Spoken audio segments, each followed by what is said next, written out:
Welcome in my channel. My channel is KNT education. पहले ध्यान हटाएं फिर ध्यान लगाएं।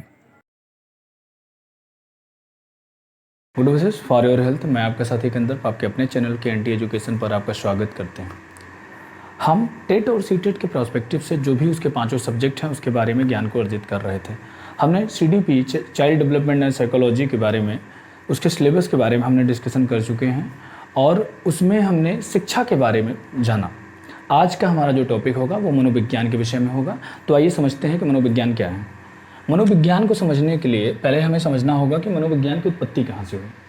तो मनोविज्ञान की उत्पत्ति का जो रहा है, मनोविज्ञान ग्रीक और यूनान भाषा में ये दो शब्दों से मिलकर बना, एक साइकी और दूसरा लोगस।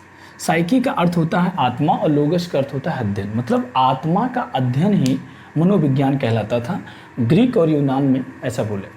तो हालांकि ग्रीक और यूनान को जब ये कहा गया तो इसके एक वैज्ञानिक और थे कि ये जो दो भाग हैं, मतलब साइके और लोगस है, ये एक वैज्ञानिक थे, गैरेट नाम था इनका।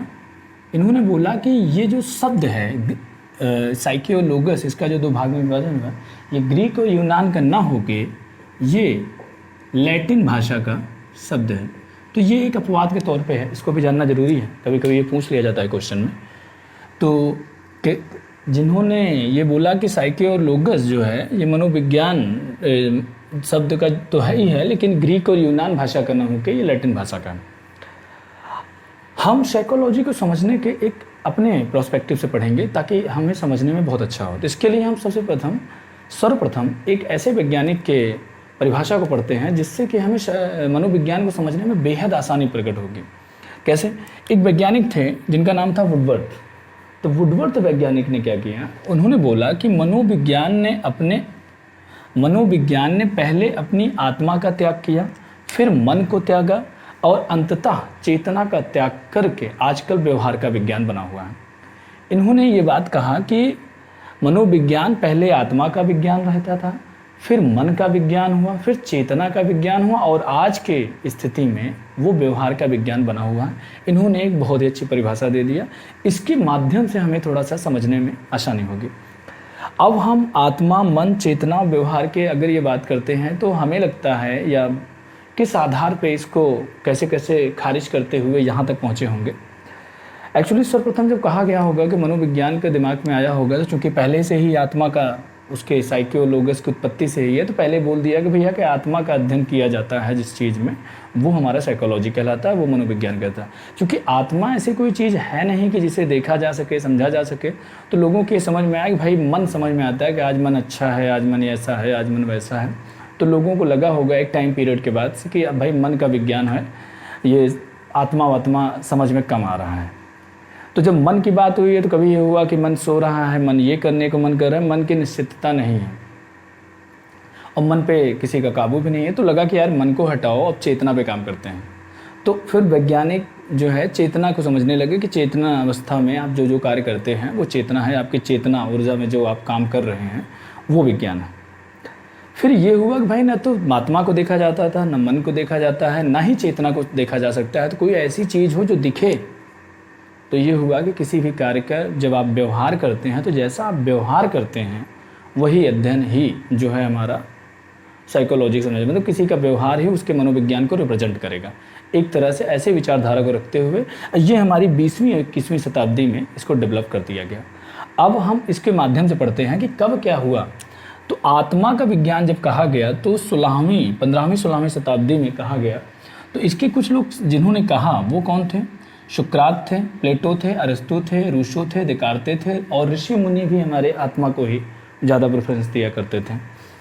एक वैज्ञानिक थे जिनका नाम था J.S. राइस। J.S. राइस एक वैज्ञानिक थे जिन्होंने आत्मा के विज्ञान का विरोध किया था। ठीक है, तो ये एक आलोचक के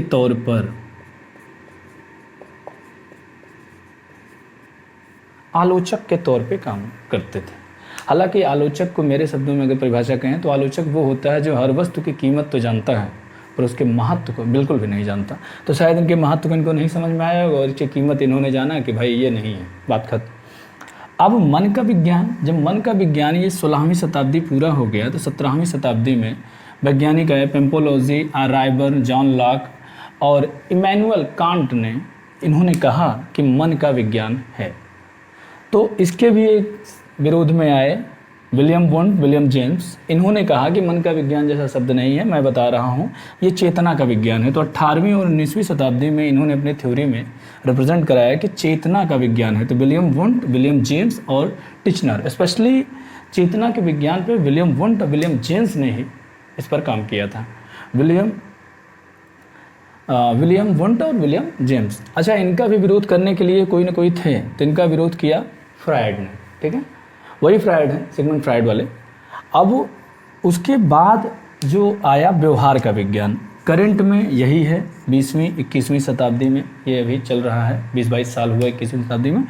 तो ये व्यवहार का जो विज्ञान है वो कंटिन्यूस चल रहा है। तो इसको जेबी वाटसन वैज्ञानिक, थार्नडाइक, स्किनर, गुथरी, हल, वुडवर्थ, पावलॉव, इवन जितने भी वैज्ञानिक हैं, अब्राहम मैस्लो, जितने भी वैज्ञानिक हैं, वो सभी व्यवहारवाद पे अपना काम कर रहे हैं और ये अभी भी मनोविज्ञान को व्यवहार का विज्ञान मानते हुए कार्य कर रहे हैं।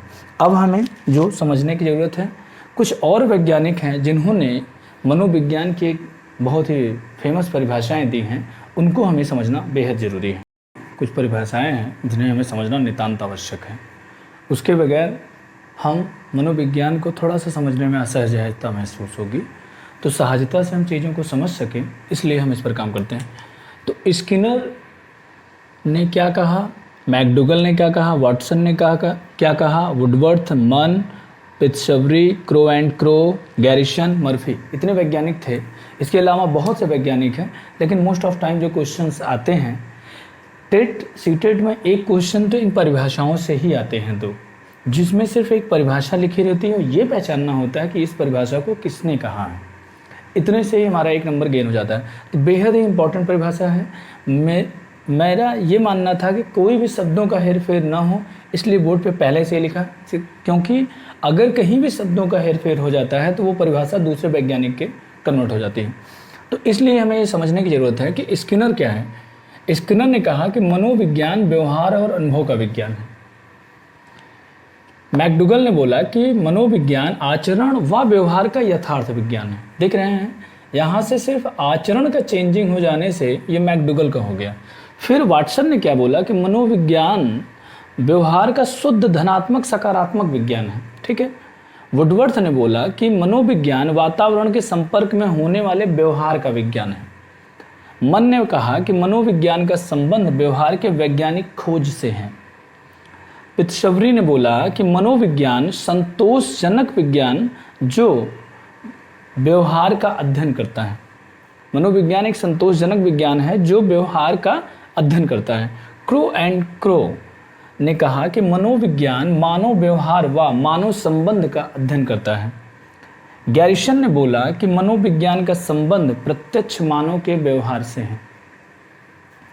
मर्फी ने कहा कि मनोविज्ञान वह विज्ञान है जो जीवित व्यक्तियों के वातावरण के अनुक्रियाओं का वर्णन करती है। आप एक चीज़ इसमें बहुत सही चीज़ देख रहे होंगे अगर ध्यान से, तो आप इसमें एक चीज़ कॉमन देख रहे हैं, व्यवहार व्यवहार व्यवहार व्यवहार, यहाँ पे भी व्यवहार व्यवहार व्यवहार व्यवहार और वातावरण के अनुक्रियाओं का वर्णन करती हैं व्यक्तियों से। ओवरऑल ये सभी परिभाषाएं व्यवहारवादी वैज्ञानिकों द्वारा दी गई हैं, इसीलिए इन्होंने मनोविज्ञान को सीधा व्यवहार से रिप्रेजेंट करते हुए कहा। मनोविज्ञान की और भी परिभाषाएं हैं जिन्होंने आत्मा, ये मन, चेतना, इनको मानते हुए कहे थे, क्योंकि इनका कहना मैंने एक शब्दों में ये बता दिया कि कौन कौन वैज्ञानिक थे जिन्होंने मन को माना, किन्होंने आत्मा को माना, किन्होंने चेतना को माना। तो अब ये इनकी परिभाषाओं में भी इसी तरह से उनकी आत्मा होती है, आत्मा से संबंध है, आत्मा का ये है, आत्मा का वो है, तो उनसे रिलेटेड नहीं है। चूँकि हमें 21वीं शताब्दी में बारे में जो वर्क कर रहे हैं 20वीं शताब्दी में, और जो वैज्ञानिक करंट में चल रहा है उससे रिलेटेड क्वेश्चन आने हैं, और पुराने जो क्वेश्चंस आते हैं वो ना के बराबर हैं, इवन कहें तो आते ही नहीं। तो आप इन सब को समझिए कि मनोविज्ञान को क्या है। अब हम जो अगला टॉपिक लेकर आएंगे, वो जो हमारा टॉपिक होगा वो होगा शिक्षा मनोविज्ञान।